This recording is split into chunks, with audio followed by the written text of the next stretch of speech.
Night fall రాత్రి పూట ఎన్నిసార్లు వీర్యం వెళ్ళాలి?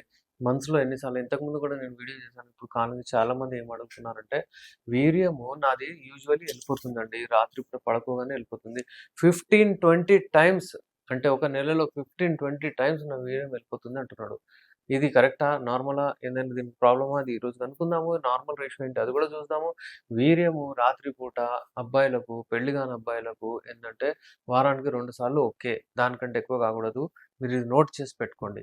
ఒకవేళ వాళ్ళకు వారానికి 4 సార్లు, 5 సార్లు అవుతే ఇక వాళ్ళు మెంటల్లీ డిప్రెషన్‌కెళ్తారు. ప్రాబ్లమ్ అవుతది. అంటే అమ్మాయిలకు ఫస్ట్ టైమ్ ఎప్పుడైతే పీరియడ్స్ అవుతాయో వాళ్ళ మమ్మీకి చెప్తారు. ఏదో అంటే ఫంక్షన్ గూడా చేస్తారు. వాళ్ళకు గిఫ్ట్స్ గూడా ఒస్తాయి. మరి అబ్బాయిలకి ఏం లేదు. అబ్బాయిలకు దురదృష్టంగా ఏమీ ఉండదు. అసలు వాళ్ళకి ఫస్ట్ టైమ్ ఎజాక్యులేషన్ అయింది, వీర్యం వెళ్ళిపోయిందంటే గూడా అతనికి తెలీదు. ఏమైందో నాకు ఏది ప్రాబ్లమ్ అయిందని ఎన్నో రోజుల వరకు టెన్షన్ తీసుకొనుంటాడు. దాని తర్వాత ఏదో ఫ్రెండో ఏదో చెప్తాడో అక్కడి నుంచి తెలుస్తది న్యూస్. ఇది నేచురల్‌గా అట్లనే బతికేస్తూ ఉంటాడు. అప్పుడు వాళ్ళ ఫాదర్ మాట్లాడడు, వాళ్ళ బ్రదర్ మాట్లాడడు, ఎవరు మాట్లాడరు దీని గురించి. అందుకే ఏందంటే ఇప్పుడు నేను సెక్స్ ఎడ్యుకేషన్ అలాంటి వీడియోస్ చేస్తున్నాను కాబట్టి చాలా మందికి ఏం చెప్తానంటే వాళ్ళ పేరెంట్స్ చూడాలి. ఏమవుతుంది బాబు నీకెట్లా అయింది? ఏంది? ఇప్పుడు అలా వెళ్తే ప్రాబ్లమ్ లేదు. అది నార్మల్. అది ఏం కాదు నీకు. అని మంచిగా వాడిని ఫోకస్ చేసి పెట్టాలి. చదువులో గాని, పనులో గాని తన క్యారియర్ అతను చూసుకుంటూ ఉండాలి.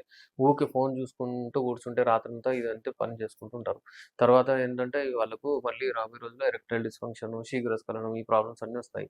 ఫోను చూస్తే చూస్తే హస్తప్రయోగం చేసుకుంటాడు.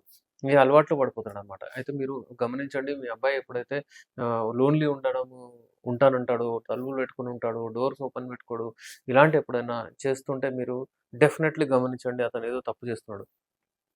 తప్పంటే ఇదే.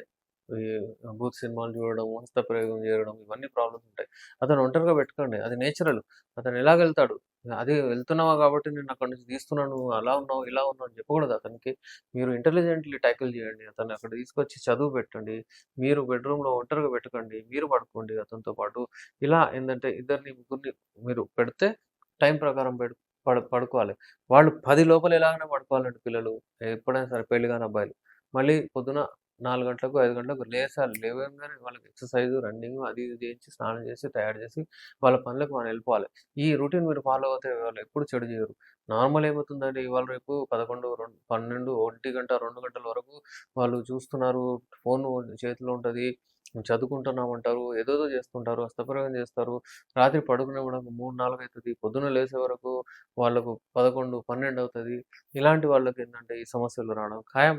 అందుకే ఏంటంటే మీరెప్పుడైనా సరే ఈ నైట్ ఫాల్ ఎప్పుడైతే అవుతుందో, ఈ నైట్ ఫాల్ అయ్యడం ప్రతి ఒక్కరికి అంటే ఆ ప్రాబ్లమ్ వల్లనే అండి. చెడు అలవాట్లు ఉండడం వల్లనే రావదని చెప్పట్లేదు. కొన్ని కొన్ని సార్లు ఏదో ఒకటి వాళ్ళకి వీక్‌నెస్ వస్తది. ఏదో ఒకటి వాళ్ళకి ప్రాబ్లమ్ వస్తది. ఇక్కడ దాని ట్రీట్‌మెంట్ అవసరం. కానీ యూజువల్లీ ఏం చూస్తామంటే లైఫ్ స్టైల్ వల్లనే ఇదొస్తది. వేడి వస్తువులు వాడతాడు. అంటే బయట బర్గర్సు, పిజ్జాసు, ఆల్కహాలు, మందు, సిగరెటు ఇవన్నీ అలవాటు ఉంటాయి చాలా మందికి. వాళ్ళకి కూడా ఈ నైట్ ఫాల్స్ వస్తూ ఉంటాయి. నైట్ ఫాల్స్ రాంగానే వాళ్ళు మళ్ళీ డిప్రెషన్‌లోకెళ్తారు. నాకిలా అయిపోతుంది, ఎళ్ళిపోతుంది, ఏం చేయాలో అర్థమైతలేదు, పెళ్లి చేసుకోను, నేను పెళ్లి చేసుకుంటే అమ్మాయికి ప్రాబ్లము, ఆలోచించగానే వీర్యం వెళ్ళిపోతుంది.